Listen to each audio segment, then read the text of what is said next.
Want to change the country or region of your TikTok account in your Android phone? This video is for you.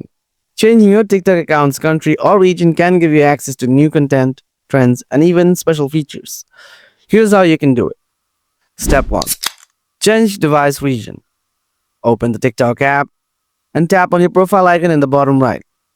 Then tap the 3 line in the top right corner and select Settings and Privacy. Tap on Account.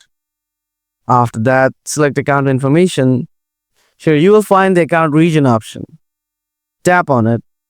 Now set your preferred country or region from here.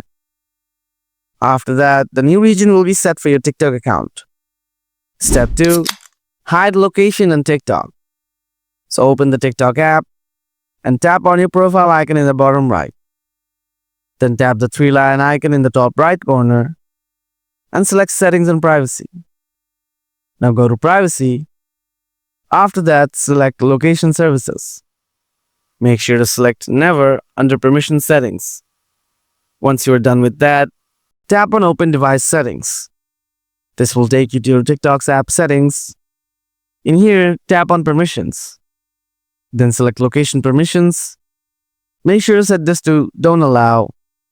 After this is done, go back to TikTok app's Location Services settings and tap on Delete Certain Location Data. Tap Delete to confirm it. After that, move to the next step. So that's how you change your TikTok account's country or region on Android. If you found this video helpful, don't forget to give it a like. Thanks for watching.